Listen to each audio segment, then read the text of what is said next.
Segala syukur dan puji bagi Allah Subhanahu wa taala kerana Allah Subhanahu wa taala telah mengumpulkan kita di sini atas mata-mata satu usaha, satu fikir, risau dan tanggungjawab yang telah dikurniakan oleh Allah Subhanahu wa taala kepada kita dengan keberkatan baginda sallallahu alaihi wasallam. Ianya merupakan satu nikmat yang sangat besar daripada Allah Subhanahu wa taala, satu anugerah yang sangat besar daripada Allah Subhanahu wa taala. Oleh kerana itu kita haruslah mensyukuri dan menghargai akan nikmat yang Allah Subhanahu wa taala telah kurniakan kepada kita ini. Usaha dan kerja dakwah ini, di dalamnya Allah Subhanahu wa taala sembunyikan hidayah.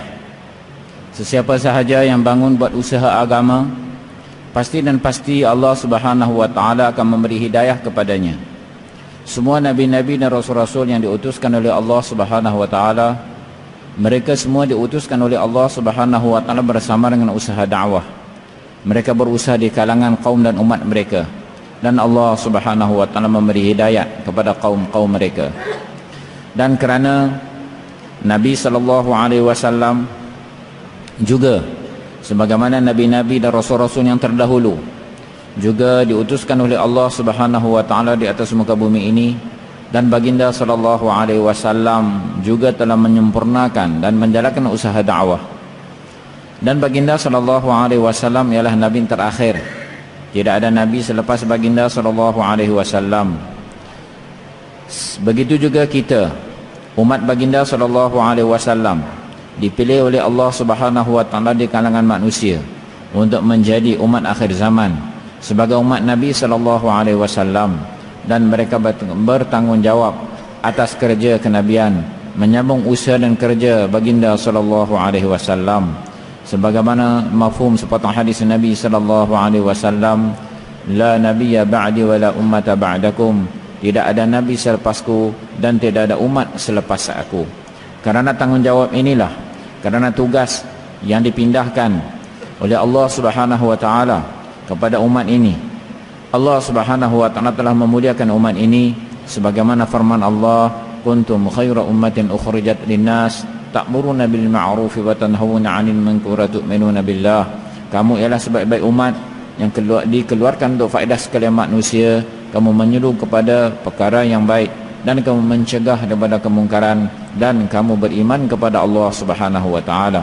Ini satu kerja kenabian, satu kerja yang Allah Subhanahu wa taala pertanggungjawabkan kepada kita sebagai umat Nabi sallallahu alaihi wasallam untuk menyampaikannya kepada manusia di seluruh alam.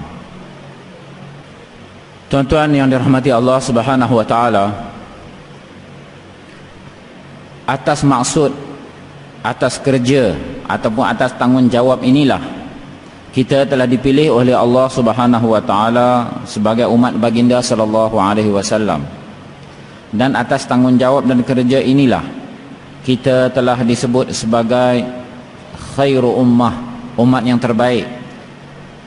Tetapi malangnya bahawa kita tidak menggunakan diri dan harta kita untuk maksud yang kita diutuskan untuknya, untuk maksud yang kita dipilih oleh Allah Subhanahu wa taala sehingga kita menjadi umat baginda sallallahu alaihi wasallam. Kita telah menjadikan keperluan dunia kita sebagai maksud. Masing-masing sibuk mencari dan mengumpul keperluan-keperluan dunia, langsung melalaikan tanggungjawab yang kerananya mereka ataupun kita telah digelar sebagai sebaik-baik umat. Kita lalai daripada kehidupan akhirat dan kita sibukkan diri kita dengan keperluan-keperluan kita. Padahal keperluan-keperluan kita ini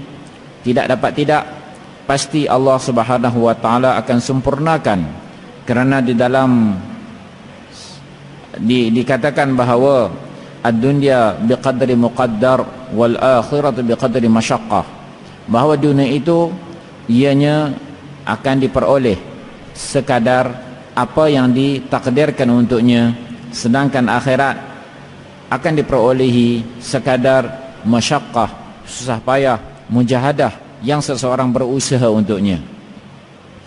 Mengenai keperluan-keperluan hidup ini, Allah Subhanahu wa taala telah membuat ketentuan. Allah Subhanahu wa taala telah membuat ketetapan. Tidak dapat tidak, ianya pasti akan sampai kepada pemilik-pemilik dan orang yang berhak untuk mendapatnya. Manakala kehidupan akhirat, seseorang perlu berusaha, perlu bersusah payah untuk mencapainya. Dan juga baginda sallallahu alaihi wasallam ketika baginda berhijrah, apabila sampai di sana, baginda sallallahu alaihi wasallam berkhutbah. Di antara isi khutbah baginda sallallahu alaihi wasallam, baginda bersabda, "Ad-dunya khuliqat lakum wa antum khuliqtum bil akhirah." Bahwa dunia ini dijadikan, diciptakan untuk kamu, yakni untuk berkhidmat, untuk menyempurnakan segala keperluan kamu, sedangkan kamu dicipta oleh Allah Subhanahu wa taala untuk akhirat.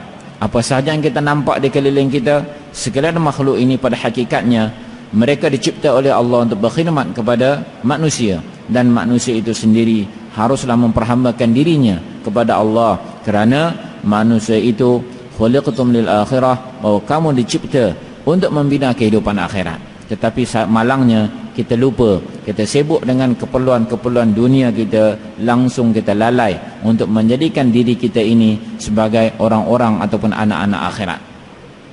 Oleh kerana itu kita kena membina iman dan yakin kita kepada Allah Subhanahu wa taala, bahawa dalam apa keadaan sekalipun pasti kita akan bertemu dengan Allah Subhanahu wa taala. Pasti maut akan datang kepada kita.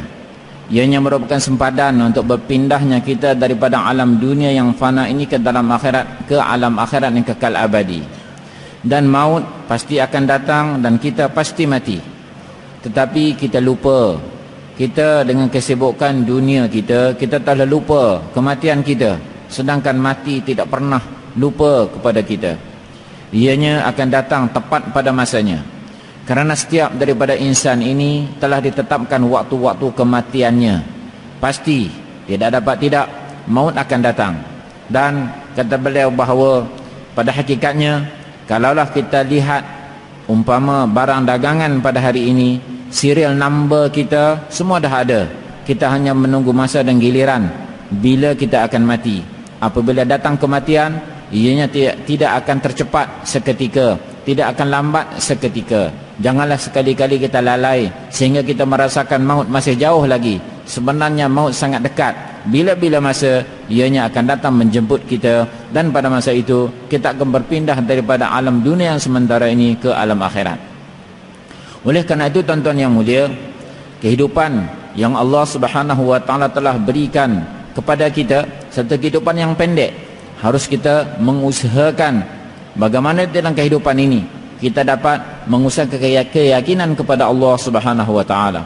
Dan semua makhluk yang Allah Subhanahu wa taala cipta, Allah Subhanahu wa taala bertanggungjawab memberi rezeki kepada mereka.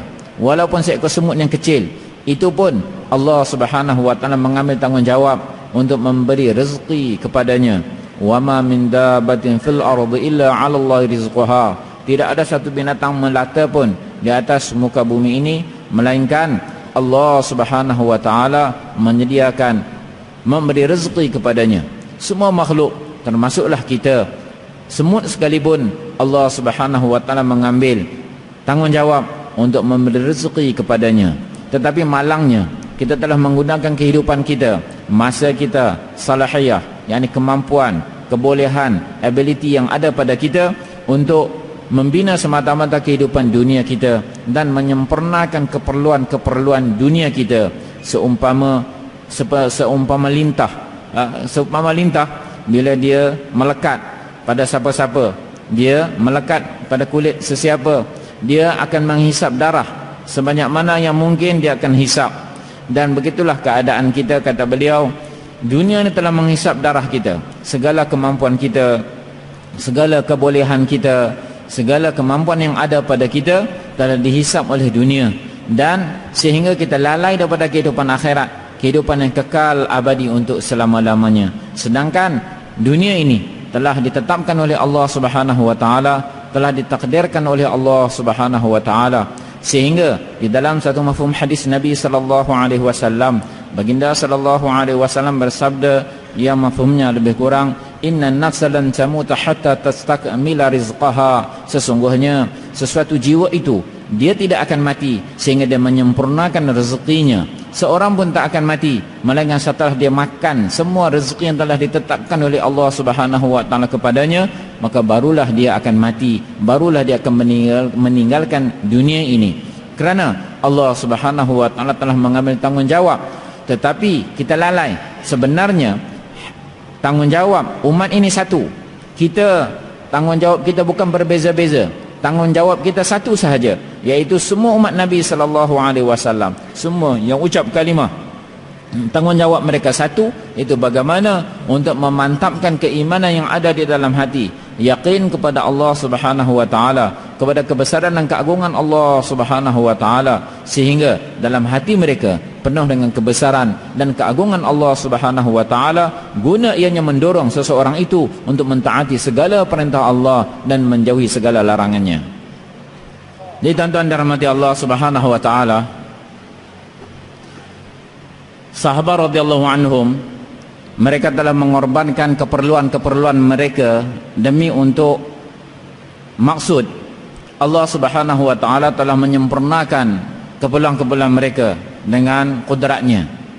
Bukan satu ataupun dua kisah, bahkan ratusan kisah para sahabat radhiyallahu anhum, apabila mereka mengorbankan keperluan mereka kerana maksud umat ini apa tuan-tuan yang mulia? Maksud umat ini ialah dakwah, itu menjeru manusia kepada Allah, menjeru manusia kepada agama, mencegah manusia daripada keburukan. Itu maksud umat ini. Apabila umat ini mengutamakan maksud mereka dan mengorbankan keperluan-keperluan mereka, Allah Subhanahu wa taala dengan kudratnya akan menyempurnakan keperluan-keperluan mereka. Satu contoh, kisah Hanzalah radhiyallahu anhu, kisah yang masyhur, bagaimana Hazrat Hanzalah radhiyallahu anhu apabila berlakunya peperangan Uhud, beliau tidak menyertai peperangan tersebut karena beliau baru sahaja melangsungkan perkahwinan. Tetapi apabila keadaan di Uhud menjadi kucak-kacir, kemenangan yang telah memihak kepada orang-orang Islam tiba-tiba telah bertukar tangan kepada orang-orang musyrikin yang menyerang mereka daripada belakang, dan telah sampai suara atau seruan utusan dihantar ke Madinah untuk memanggil sakit-baki sahabat yang berada di Madinah bahawa tentera-tentera Islam telah mula kalah dalam keadaan kucak-kacir dan sedang menerima kekalahan di Uhud. Hanzalah radhiyallahu anhu, dia belum pun sempat untuk menyelesaikan mandi janabahnya dalam keadaan tersebut, dan kata beliau kalau nak mandi lama mana sangat diambil sekejap saja, tetapi demi untuk maksud dia telah mengorbankan keperluan dia dan dia terus meluru ke Uhud dan bertempur dan syahid di jalan Allah Subhanahu wa taala. Dan sebagaimana yang kita maklum bahawa syuhada dia dikebumikan dan tanpa dimandikan dalam dengan darah-darahnya sekali. Tetapi baginda sallallahu alaihi wasallam memberitahu bahawa dia lihat para malaikat sedang memandikan Hanzalah radhiyallahu anhu. Dan apabila diberitahu oleh baginda sallallahu alaihi wasallam, yakni bahawa malaikat sedang memandikan jenazah beliau, selepas itu sahabat pergi melihat jasadnya dan mereka dapati bahawa air sedang menitis daripada rambutnya. Dan bila dihantar, utusan hantar bertanyakan keluarganya mengapa, apakah sebab, diberitahu bahawa apabila mendengar seruan untuk membantu orang-orang Islam yang sedang menerima kekalahan tanpa dia menyempurnakan mandi janabahnya, dan dia terus meluru di medan tempur.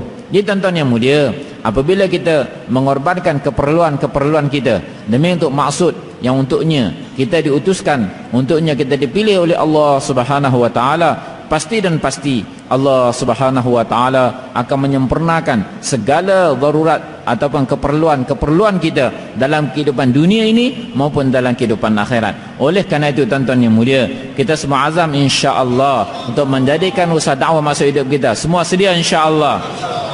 Dan juga insya-Allah lepas maghrib ni kita ada bayan yang penting sangat. Jadi kita minta tuan-tuan yang telah buat azam pada waktu ini untuk menjadikan usaha dakwah sampai hidup, untuk bagi nama mereka, kita bentuk jemaah demi jemaah dan kita keluar di jalan Allah Subhanahu wa taala. Insya-Allah semua sedia.